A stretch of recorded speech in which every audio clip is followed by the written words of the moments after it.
So, the big question is this: how are ambitious people like us, who don't have a lot of resources, did not go to Ivy League colleges, were not born into wealth, how do we become resourceful enough?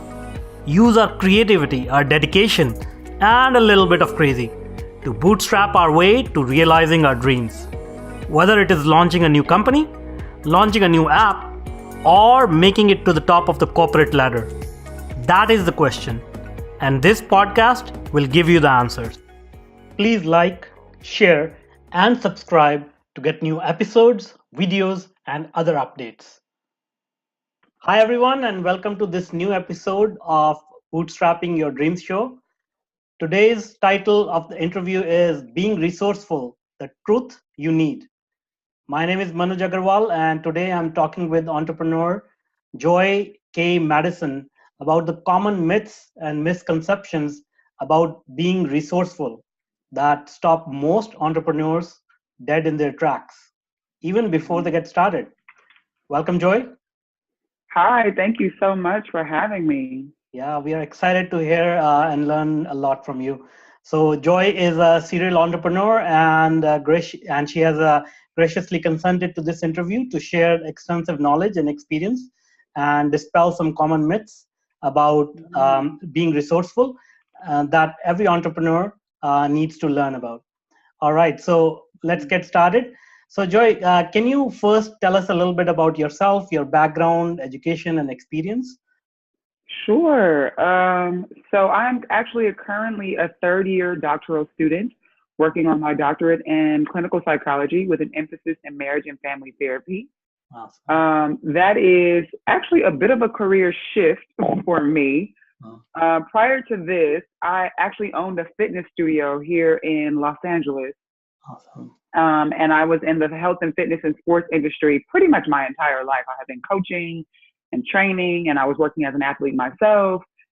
And so how I even came to psychology was that in the time that I owned my fitness studio, I was working with my clients and I would talk to them about their health and fitness goals. And what I would find is oftentimes it wasn't for lack of information that they weren't able to reach their goals. Mm-hmm. There was something happening in between sort of learning the information and being able to execute it. Mm-hmm. And the more I talked to people, the more I realized that a lot of their issues were emotional and psychological. Mm-hmm. And that's sort of how I ended up in psychology. But prior to that, like I said, I was working in health and fitness. So my undergraduate degree is actually kinesiology and biomechanics. Okay. So I'm sort of merging the two worlds of mind and body health and fitness and wellness with all the information that I have.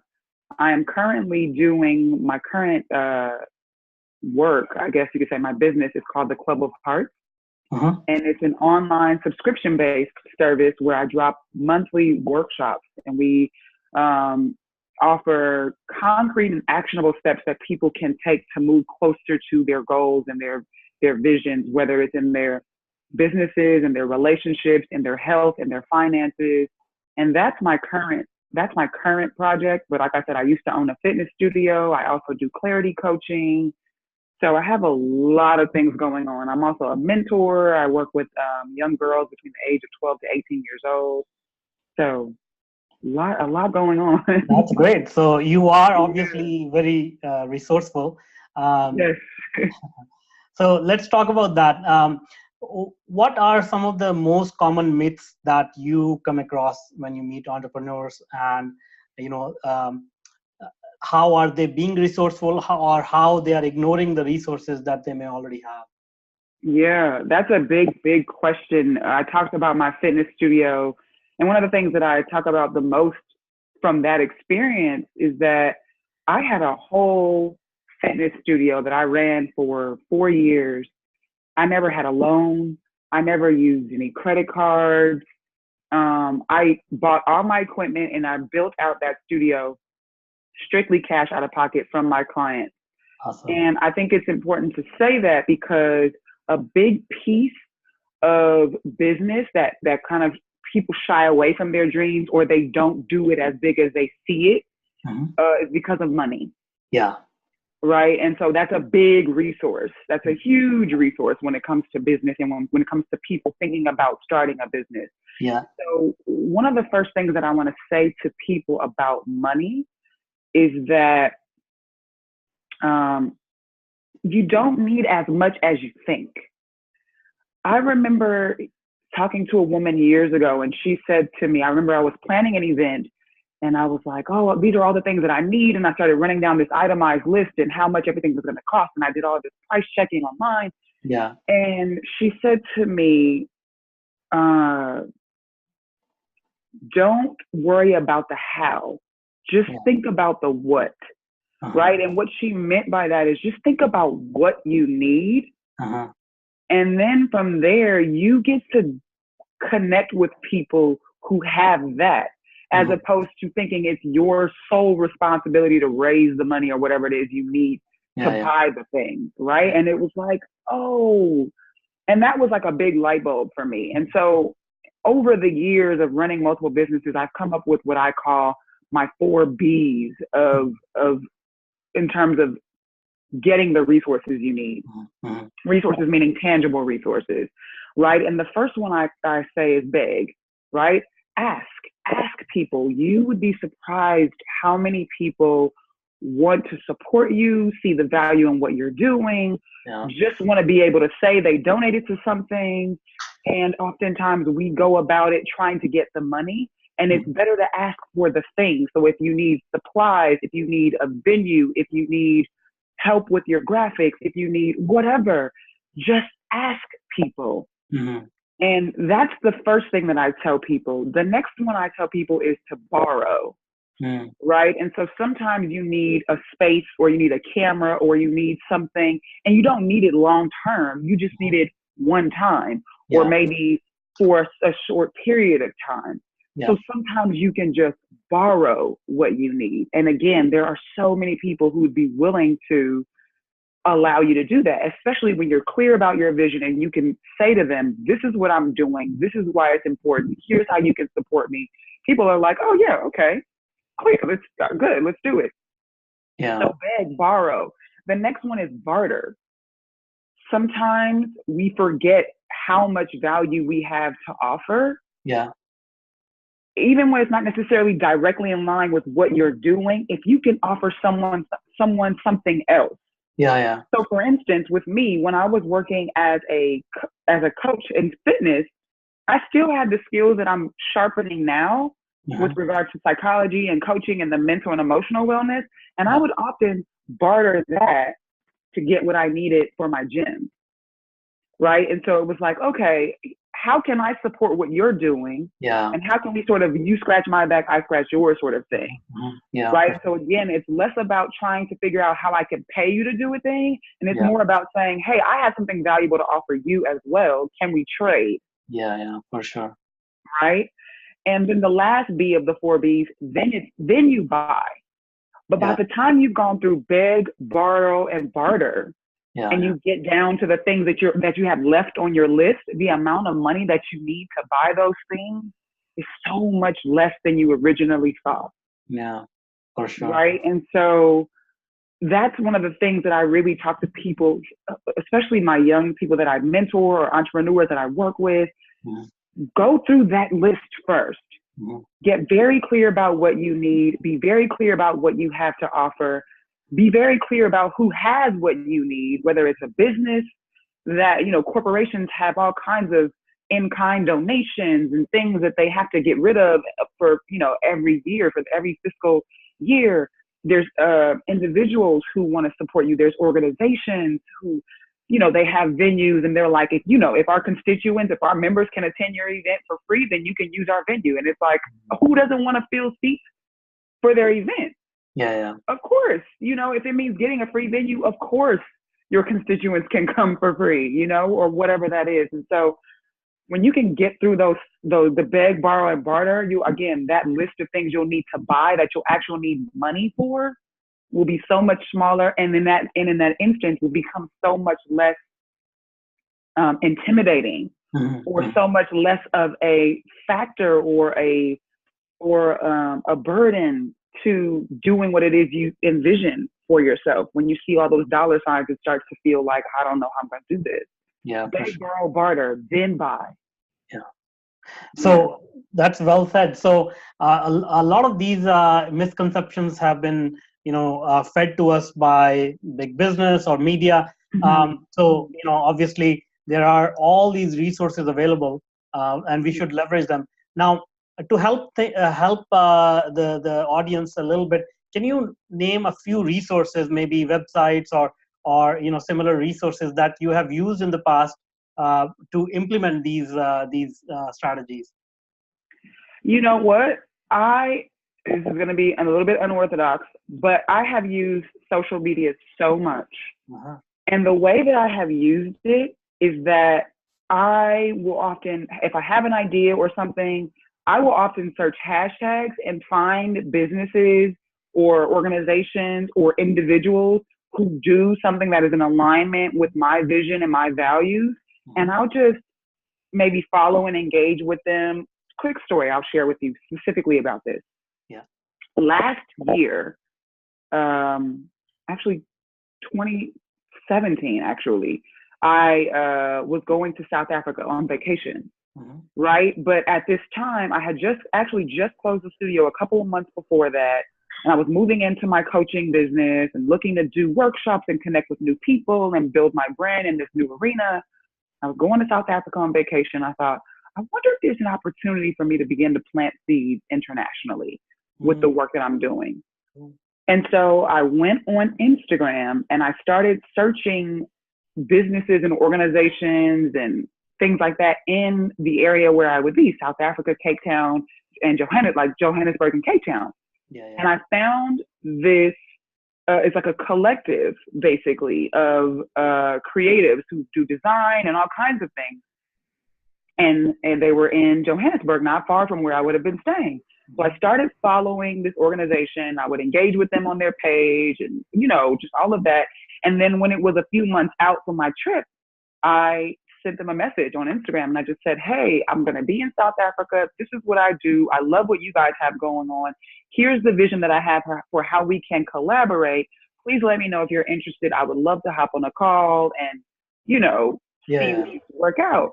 And it actually ended up working out so that when I got there in November, I was able to do a small event with a couple of people, maybe like 25 people, where we just sort of talked about what was happening in current events, how to manage and cope when we're talking about emotional stressors and triggers, talking specifically with fashion designers about how they can use their brand as their voice because, people are wearing your clothes and that's a message. That's an opportunity to share something that's important to you, not necessarily in words or phrases, but even just in how you make your clothing, who you choose to work with and the design of your clothing. All of that matters. And so that's one way I used Instagram. And I typically use Instagram, mostly Instagram, actually, sometimes Facebook, and occasionally Twitter, probably the least amount Twitter. But that's really how, because again, I feel like we're just now in an age where this is people, things, opportunities are so much more accessible to us. And the traditional routes, though they have their place and are certainly still very relevant, aren't our only option. And part of the being resourceful is thinking outside of, I don't like the phrase outside of the box, but outside of what is typically sort of right apparently in front of you. And being able to say, what matters? What is my voice? And how do I connect most readily and authentically with organizations, businesses, and individuals who are in alignment with that? And when you do that, that's how you begin to engage in a way that is productive. When you're clear about what you're doing and you're clear about how or why or with whom you want to be doing that with. Now, so that's another great point. Now, what about sometimes we get caught up in our inhibitions or the fear of getting rejected if we beg or borrow. How do we get over that? Or even even if we are not afraid of getting rejected, like, it just sometimes feels icky. I don't want to, Yeah. you know, So, I don't want to go out there and put myself out there and ask for things. How do you get over that? I mean, you must have some advice over there. certainly, I certainly do. My signature coaching program is called The F Word, and it's all about how to approach, manage, and overcome your fears. Mm-hmm. So, in fear of rejection, I have what I call the 4 flavors of fears: the fear of loss, the fear of rejection, the fear of failure, and the fear of the unknown. So, Mm-hmm. fear of rejection is right in there, and it's actually my flavor, right? It's the one that I like. I don't like it, but what I would say to you to answer your question is, how do you get over it? Is to really step back. And I don't know if you're familiar with the 4 agreements, but to realize that it's not about you. Yeah. And so don't take it personal. The person, the organization, the business, the whoever, the potential customer or client, if they say no, they're not rejecting you, the person. Mm-hmm. It's just about understanding that whatever it is you're offering, selling, wanting to do, build, create, may not be in alignment with where they are today. And that's really okay. So the first thing is, don't take it personal. The second thing is, when you can become comfortable with enforcing your personal boundaries, it makes it a little bit easier to respect and honor someone else's. Yeah. So part of not wanting to hear no is feeling uncomfortable with saying no. Yeah. So until you are able to say, you know what, this doesn't fit with me, this doesn't work with me, and it's not personal, I'm just clear about who I am and what I'm doing, and this doesn't fit right now.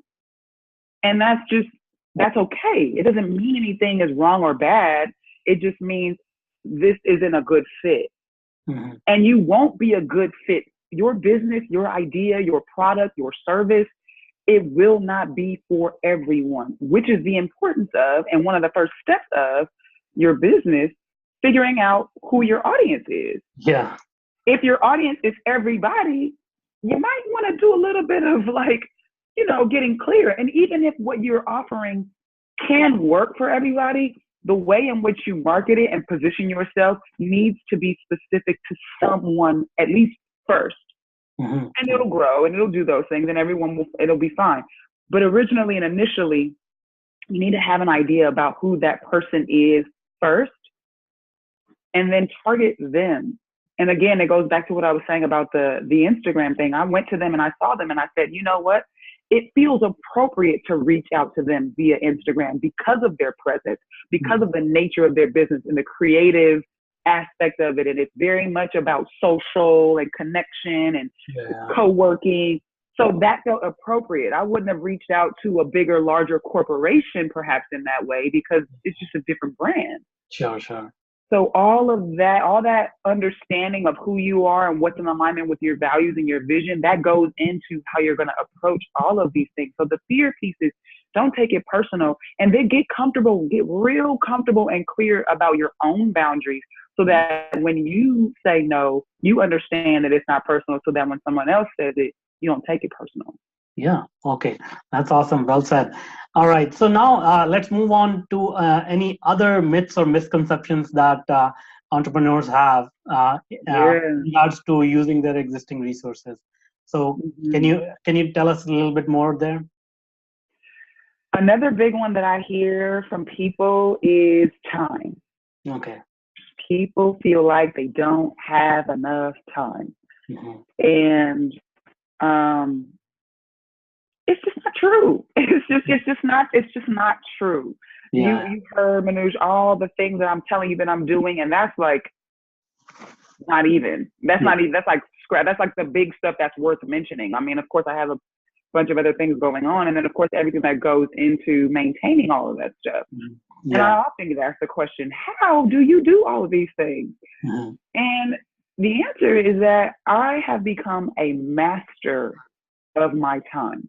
Yeah. Straight up. A master of my time. I'll give you a couple of sort of practical tips for how I master my time. The first thing is, I make a list every night, sometimes every 2 to 3 days, depending on how far I can project into the future, sort of what I need to do.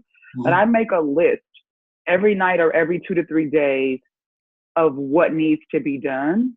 And then when I don't just make a list, right? Because sometimes we'll make a to-do list and we just want to cross off the things. Yeah. Once I make the list, I actually have a whole notebook dedicated to this. I then give myself time limits for each item. So if I know I need to respond to emails, I will put on the list emails from 8 to 8:30. Or if I know that I have client or whatever I have going on, I got to do, I'm, like I said, I'm a student. So if I got to write a paper, like I'm putting all of those things in, and I'm not just making a list. I'm giving myself a set amount of time that I'm going to be committed to this. And the reason why that works is two things.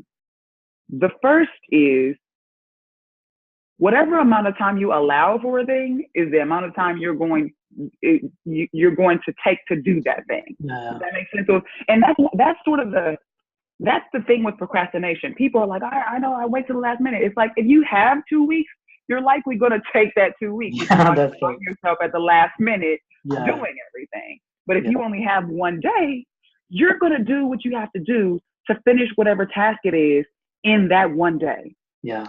Right? And so when I give myself 30 minutes to do those emails, and I know I need to do these emails and I only have 30 minutes, I am busting my butt to finish those emails, which means I am focused. I am not letting myself be distracted by other things because I know I have 30 minutes to do this thing. And that is it, and that is all. Yeah. So giving myself a set amount of time helps me to stay dedicated and focused on that thing only, which, in this world with phones pinging and things going on, it's easy to get distracted and try to multitask, which is the biggest myth. You cannot. You cannot. You need to do one thing. And so that's the first thing that I would say is that I make my to-do list and I give myself a specific allotted amount of time. And I factor in, the second thing I want to say is that I factor in everything. I factor in social media breaks. I factor in bathroom breaks. I factor in personal time for meditation or workout. All of that stuff gets scheduled as an appointment on my calendar, all of it. Every single bit of it. Because again, when you want to master your time, you can't afford to leave things out and then expect that you're going to have time to do them. Yeah. So I'm big on language. And people always say, I don't have time. I said, no, it's not about having time. It's about making time. Yeah. Because we all have time. We all have the same 24 hours. Yeah. It's about what you make time for. That's right. Yeah, cut out Netflix, cut out Facebook, and those things are really time consuming. Right, they are. And that's the thing about it. And see, I think that's another thing. Like the fear is that my life is going to be boring. I have to give up all the things that I love, because that used to come up a lot with my clients when I was doing fitness. They thought being healthy meant giving up everything they loved. Right. So we feel like being productive means I can't do anything fun, because if I'm not always working, that means I'm wasting my time or being irresponsible. It's not true. Yeah. But you need to be clear about how much time you want to give to those things. Yeah. So that when you do watch Netflix, you don't feel guilty about it. Then you can't even enjoy the show. And it's like you never even did it. Right. Because you've been guilty. You've been moaning and groaning. I should be doing this. I know I shouldn't be watching it. Just watch the show and enjoy it. Yeah. Watch it, enjoy it, finish it, and then get back to whatever it is you need to be doing. So another part, in addition to breaking my days down, in terms of time blocks, the other way that I do it, which may be helpful for someone else who maybe doesn't do well with the time blocks, is with percentages. So I'll say, what percentage of my day do I want to dedicate to my health?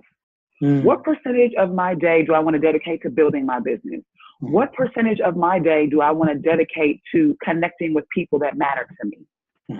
So maybe it's not my day, maybe it's my month, maybe it's my week, maybe it's whatever it looks like. But when you're clear about that, you can say, you know what? If I have 24 hours, 10% of that is 2.4 hours. So let's say 2.5 hours. That's a pretty big chunk. But if I say 10% of my day is dedicated to my health and I have 2.5 hours, 1 hour of that may be a workout, 30 minutes of that may be meditation, another part of that may be going to therapy, whatever it looks like. And now I've just taken 10% of my day and used it productively to focus on my health. Yeah, yeah. And when I look at that, I can feel like, okay, that's in alignment with my values. Yeah. Right? Yeah, yeah. And again, it takes away the guilt and whatever else. And you get to be much more clear and intentional about how you are investing your time. True. Right? True. Yeah, for sure. And the last point I want to give with the time piece that is really helpful for me is that when I'm doing my time, when I'm doing the 30 minutes for the email, 1 hour for the workout, 30 minutes for the meditation, 45 minutes to connect with my friend I haven't spoken to or whatever, when I'm doing that, I will literally set a timer. Like I will grab my phone, turn on the timer and go, okay, 45 minutes, go. Awesome. And when that timer goes off, I'm on to the next task, whether or not I finished what I was supposed to do. And if I didn't, it just rolls over to the next day.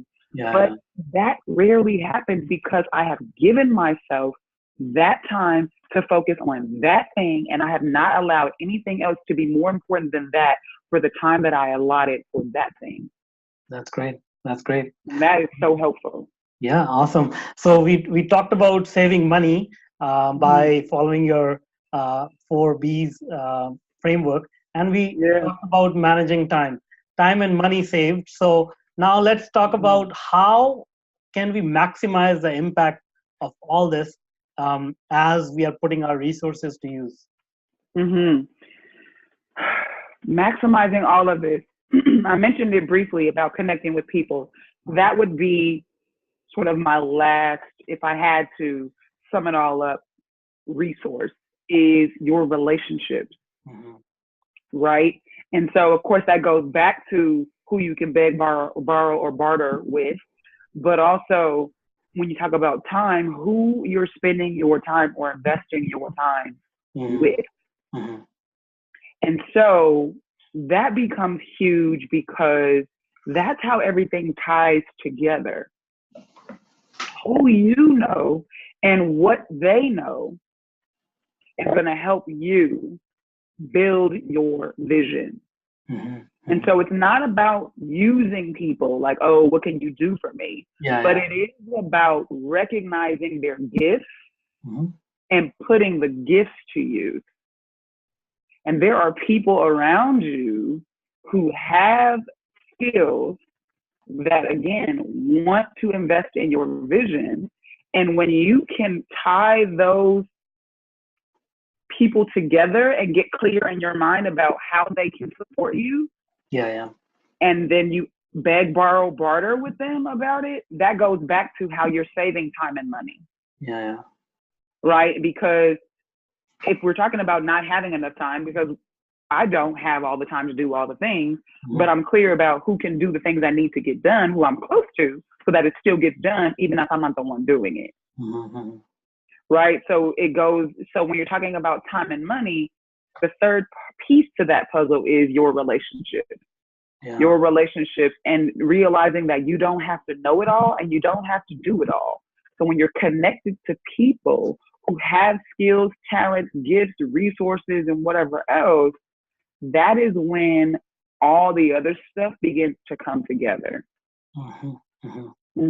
So that requires you to release your fear of having control, right? Because asking people for help is also about giving up control, right? And letting them do whatever it is you need them to do so that you're not the one responsible for it. That also includes giving up the narrative that if I ask for help, that means I'm weak, or that means I'm a burden. That means I'm somehow incompetent or inadequate. It doesn't. So that requires giving up that narrative. And again, it just the thread for all of this is your clarity. You need to be 100% clear, not certain, two very different concepts. Because things come up, you can't ever know, whatever, but you need to be clear about your intention. all the time. When you go to ask, when you go to sit down and set your timer to give yourself an amount of time for whatever you're going to do, whenever you're going to go connect with someone, you need to be clear about your intention. Mm-hmm. And I feel like that is what ties, like your relationships is what ties all of this together. Yeah. Whether it's somebody you hire or somebody you know or somebody who's pumping you up in the background, giving you cheerleading, whatever, Mm-hmm. that's what ties it all together is your relationship. So you need to be very, very intentional about who you're choosing to surround yourself with and invest your time in. Cool. That's awesome. Now you mentioned, you obviously mentioned mindset and clarity, and you also mentioned meditation. So can you spend a few minutes on that, getting your mindset right and being in a positive state of mind to be able to carry out all these activities with the full potential that you have? Yeah. So meditation is, I meditate at least once a day, often twice a day. And first thing in the morning, and then usually at some point in the middle of the day, just to sort of reset myself before I hit the evening shift, if that's what the day requires. And a common misconception, if we're talking about myths and misconceptions about meditation, is that it is about clearing your thoughts. Mm-hmm. And I like to tell people, and I know there's several different types of meditations and all that, and I don't at all claim to be an expert, but what has helped me be consistent in my practice is the understanding that it's not about clearing my thoughts, Mm-hmm. it's about redirecting my thoughts. Mm-hmm. And so again, it's about choosing my intention. So typically what meditation looks like for me is I think of a single word. Mm-hmm. And for me, that word sort of becomes like my mantra for that meditation. Mm-hmm. And whenever my thoughts want to drift off to whatever bill I need to pay or whatever task I need to do or whatever thing is coming up next week or whatever thing happened yesterday, whenever my thoughts want to go there during meditation, I'm sure anybody who's ever tried to meditate has had the experience of as soon as you sit down and get quiet, your mind goes haywire, right? Yeah.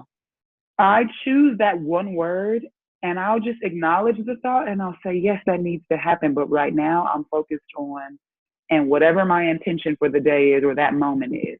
Uh-huh. Yes, I need to do that thing over there. But right now I'm choosing to focus on, and whatever that is. And I just keep bringing myself back to that. And I keep bringing myself back to that.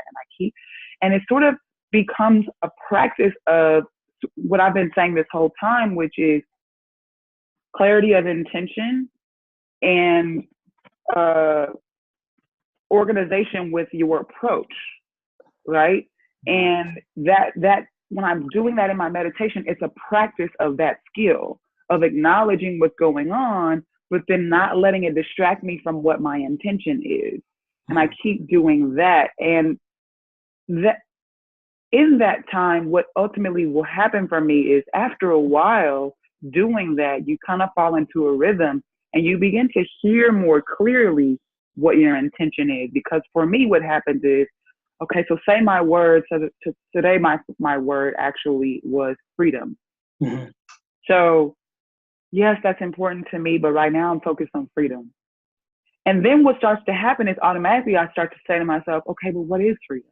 What does freedom mean to me? What does freedom look like to me? And then my thoughts start to become consumed with creating freedom in my mind.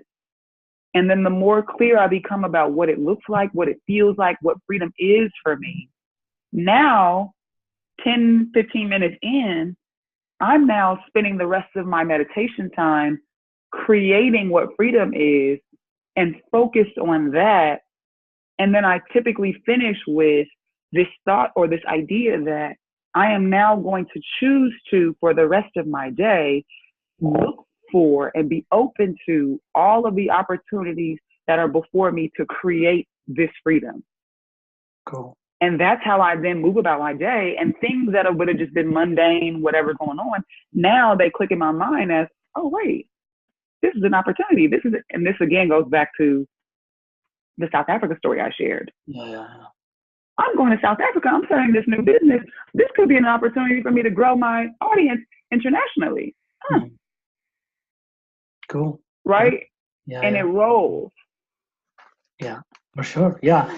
I just wanted to make sure that we touch upon that topic, because I think your mental state of mind is very important for doing anything that requires this much effort. Huge.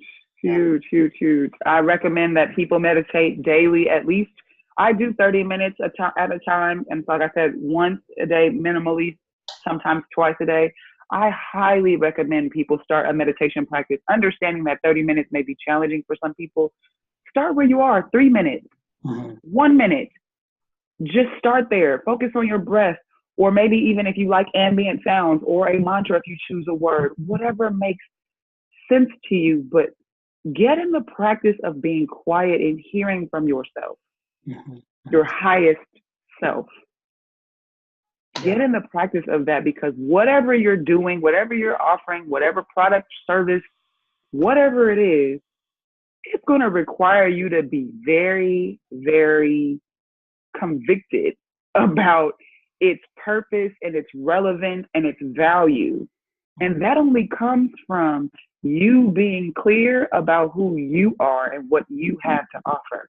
Yeah, for sure. And you have to take time to be quiet to know that and to get clear about that and to be confident in that. It's just required. It's necessary. Yes. Awesome. That's great. All right. Is there anything else that you would like to share with the audience about being resourceful and growing their businesses and starting on their entrepreneurial journeys? Of course. But I would say, I think that sort of the overall thing is what I would like to say to anyone in general is to set boundaries, but not limits. And what I mean by that is, again, be clear about what you will and will not do. But don't put limits on what it looks like to do those things, to create what you want, to have what you see for yourself, to do what you desire to do in the world. Don't put restrictions on what it may look like and how those opportunities may come to you, because you never know. But do be clear about what you won't do, because as opportunities come your way, every door that opens is not meant for you to walk through it. So it's important that, again, your values and your vision are at the center of your choices along the way, whatever you're building, creating, or doing in the world.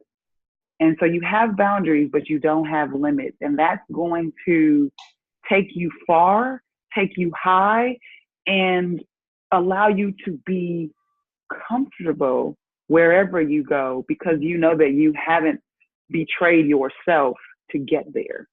Cool. So that's what I'll That's say. Great. All right, great. Thank you so much for such a great interview and sharing all your wisdom and knowledge and experience with us.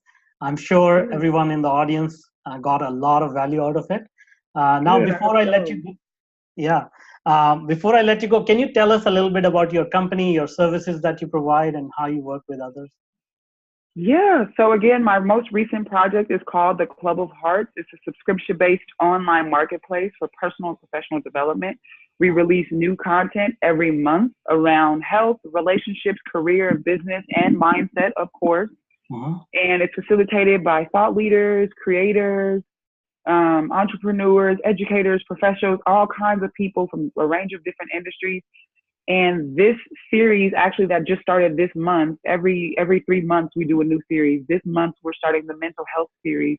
So I just dropped the April workshop, which is called Therapy, What You Should Know Before You Go. And it's all about the different types of therapy, questions you should ask your therapist, your potential therapist, questions you should ask yourself about how to align with the right therapist, if that's something you're considering. It's all available online. I'm actually hosting it on Patreon, if you guys are familiar with that platform, but it's patreon.com/Club of Hearts. There are 3 different tiers. In addition to the online virtual workshops, you also have the option to get some one-on-one or group coaching. I also just wrapped up the Money Mindset Makeover, which was a 4-part series on reworking your mind around money, which is similar to what I talked about today, but it really goes deep into our relationship with money and the ideas that we have about money and where they came from and how to dismantle them and build new ones. So all of that is available on the platform. And again, it's patreon.com/Club of Hearts. You can join there and connect with me there. I would love to serve and support you with all the workshops that we drop every month. That's awesome. Yeah, all right, great. Thank you so much, Joi, for joining us. And I'm sure everyone in the audience loved you. Thank you. Thank you. Goodbye. So again, I'm Manuj Aggarwal, and thanks a lot for joining us on Bootstrapping Your Dreams show. And now, if you are an existing or an aspiring technology entrepreneur, then I invite you to check out my new online workshop, Bootstrapping Your Tech Startup Dreams. Go to go.tetranoodle.com/boot-podcast and sign up for free. I want to make sure more successful and sound decisions are made every day in your tech projects. Let's start finding solutions to your problems. So go to go.tetranoodle.com/boot-podcast and I look forward to helping you with your tech startup.